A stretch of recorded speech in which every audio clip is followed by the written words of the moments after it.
October 15th, 1992 would be a day that would go down in video gaming history.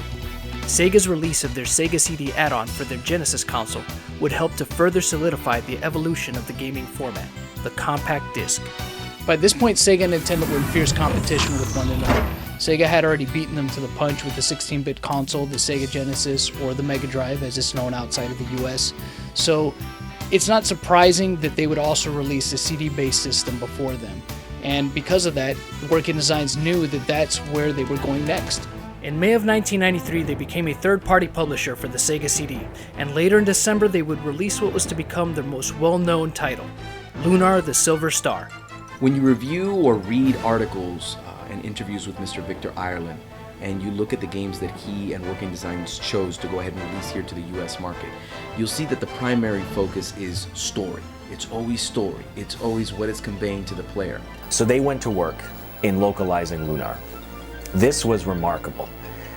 They not only released the game with a localization that took into consideration the quirkiness or some of the comedic elements that the game originally portrayed and tried to localize it to make sense in the US market. Some people get upset about this because it's not a direct transliteration, it's more of a real true localization. Developed by Studio Alex and Game Art's, Lunar: The Silver Star is not only one of the best-selling games on the Sega CD both in Japan and America, this was one of the best RPGs to come out around this time period. This game had good graphics, a great story, fun gameplay, and probably its biggest highlight, its musical soundtrack. It won many Best of the Year RPG awards. It was looked at as a gold standard and something brand new for the US market. On a broader scale, it brought to an American audience a game with actual dialogue, with video, and with a very broad story that we were just not accustomed to. And it had multiple, as it was released, full color discs. It had, I believe, 6 or so different Lunar covers and scenes that you could just get. Cosmic Fantasy 2 was the game that got people to start noticing Working Designs, but Lunar: The Silver Star is the game that really put them on the map and took them to that next level. At this time, ongoing, the Lunar game was a really big seller for the Sega CD. It's a huge success for Working Designs, and Lunar proved so successful for Working Designs that they would revisit it again down the line. Their next release, Vi, would not share the same success or reverence as the previously mentioned Lunar, but was still widely accepted by critics and gamers alike as a worthy entry into Working Design's growing library.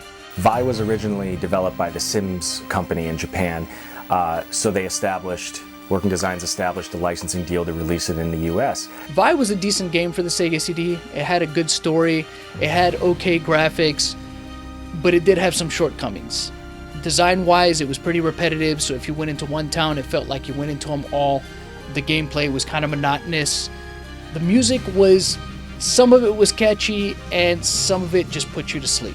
And I don't know if this was done because the game was flawed, but it's worth noting that Vi also came packed with a map. Working Designs was very good about adding incentives to get these games into people's hands. For their third release on the Sega CD, Working Designs would work with the Sims company, as well as Sega Falcom, a team-up between Sega and Nihon Falcom. Sega of Japan had a game called Popful Mail, and Working Designs actually got the license to release it on the Sega CD. Popful Mail was a unique game because it was a platforming action-adventure RPG, and up until this point, it was also the one that required the most amount of voice work put into it. Now, a lot of those roles were 1- and 2-liners, and there was something like 39, I believe, speaking roles in the game. But if you take into consideration that Victor Ireland was a perfectionist and had everyone do anywhere from 70 to 100 takes of their lines, that's a lot. Another thing to note in the case of Pop Full Mail was that the Japanese version of the game had very dull dialogue. So Victor Ireland wanted to liven it up a lot more. So he had a lot more humor, a lot more jokes. And this is something that he would do with other games as well, that he felt might have been a little bit lackluster when it came to the dialogue and certain presentation of the game. This was just another case of Working Designs going that extra mile to give you a premium and quality product. For their final release on the Sega CD, Working Designs would publish the sequel to Lunar, the Silver Star.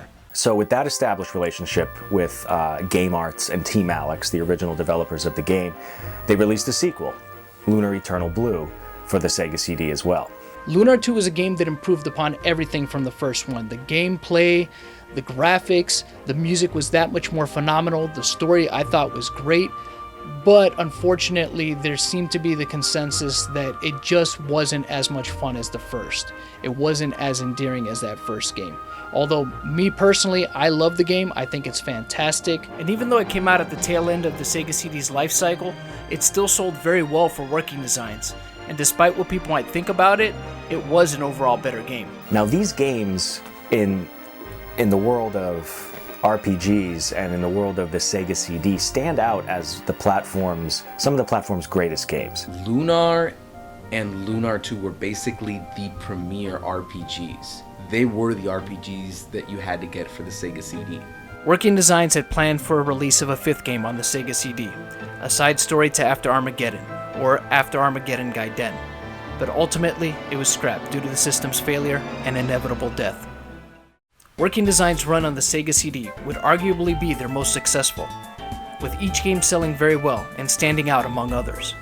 These games are classics, and when I look back at the Sega CD, I look at some of my favorite games of all time. I think that the reason why Working Designs' publishing run on the Sega CD was so special is because the games that they put on there weren't just good, they were a part of the best that the Sega CD had to offer. Check any must-own list for this system, and you're going to find these games on it. And that established relationship with Sega would continue as Working Designs became an official publisher for the upcoming Sega Saturn in 1995. Sega was the one that ushered in the 32-bit era with the Saturn. So of course, this was the company that helped them gain the most notoriety up until this point. So it was a no-brainer that Working Designs was going to continue to publish games for them on their new system.